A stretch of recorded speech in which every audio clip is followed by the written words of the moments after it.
উল্লাসে ভাসছে নওগাঁ। ৩. মন্ত্রী হিসেবে দেখতে চান কৃষক দলের কেন্দ্রীয় নেতা ফজলে হুদা বাবুলকে। আল আমিন নওগাঁ জেলা প্রতিনিধির রিপোর্টে দেখুন বিস্তারিত। ত্রয়োদশ জাতীয় সংসদ নির্বাচনে নওগাঁ ৩ বদরগাছি মহাদেবপুর আসনের ভূমিধস জয় পেয়েছেন বিএনপি মনোনীত প্রার্থী কেন্দ্রীয় কৃষক দলের যুগ্ম সাধারণ সম্পাদক ও খ্যাতিমান বিতার্কিক ফজলে হুদা বাবুল।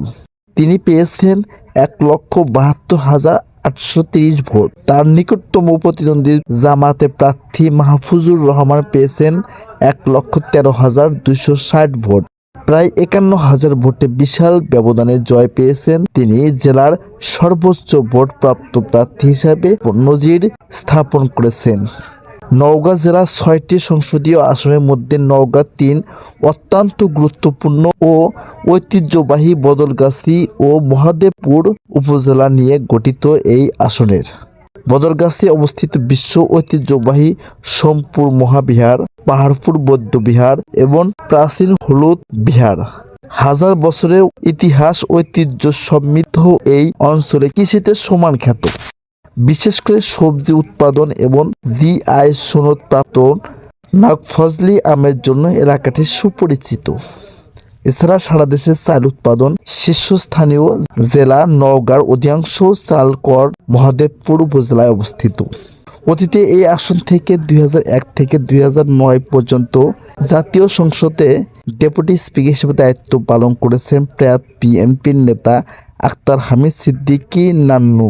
পরবর্তীতে দীর্ঘদিন আসনটি আওয়ামী লীগের দখলে ছিল। তবে দীর্ঘ সময় পর এবারে ত্রয়োদশ জাতীয় সংসদ নির্বাচনের বিএনপির বিদ্রোহী প্রার্থী থাকার পরেও বিপুল ভোটে ব্যবধানে জয়লাভ করে আসনটি পুনরুদ্ধার করে ফজলে হুদা বাবুল। টকশোতে তীব্র উপস্থিতি ও সাবলীল বক্তব্যের মাধ্যমে পরিচিত এই মিডিয়া ব্যক্তিত্বের বিজয় নেতাকর্মীদের মধ্যে বইছে উল্লাসের ঢেউ। ঢাকা বিশ্ববিদ্যালয়ে অধ্যয়ন করা উচ্চশিক্ষিত দক্ষ এই বিতার্কী নেতাকে মন্ত্রিসভায় অন্তর্ভুক্ত করার দাবি তুলেছেন জেলার সর্বস্তরের মানুষ। সাধারণ ভোটারদের প্রত্যাশা ফজলে হুদা বাবুল যেন আগামী দিনের জাতীয় পর্যায়ে গুরুত্বপূর্ণ দায়িত্ব পালন করে নওগাঁ তথা দেশের উন্নয়ন আরও বড় ভূমিকা রাখতে পারেন। এই জয় আসলে আমার বিএনপির নেতাকর্মী তারেক রহমানের এবং ম্যাডাম খালেদা জিয়ার ত্যাগ ও গণতন্ত্রের জয়। বিএনপি জানে কিভাবে সরকার গঠন করতে হয়, দেশ চালাতে হয়। দলের নীতি নির্ধারক ও তারেক রহমান মন্ত্রিত্বে দেওয়ার বিষয়ে যে সিদ্ধান্ত নেবে সেটাই চূড়ান্ত। তবে আমাকে মন্ত্রী করা হলে মেধা প্রজ্ঞা দিয়ে সঠিকভাবে দায়িত্ব পালন করবেন বলে জানান নির্বাচিত এই সংসদ সদস্য। নওগাঁ জেলায় এর আগেও ডেপুটি স্পিকার ছিলেন। কৃষি ও আমের আমরা সারা বিশ্ব এখন পরিচিত। সেই হিসাবে নওগাঁ একটি মন্ত্রী পাশাপাশি উপমন্ত্রী, ডেপুটি স্পিকার আর ফজলে হুদা উচ্চ শিক্ষিত ছেলে একটি বড় প্রতিষ্ঠানের সিইও ছিল। তার অভিজ্ঞতা বিবেচনা করবেন আশা করছি।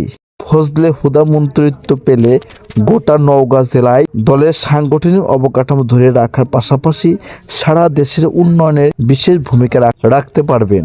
তাই তারেক রহমানকে মন্ত্রিত্ব দিয়ে দলীয় ও এলাকাবাসী ও মাঠের পর্যায়ের নেতাকর্মীর প্রত্যাশা পূরণ করবে বলে আশা করছেন। Mohammad Palash Sheikh, SMP news 24 news desk.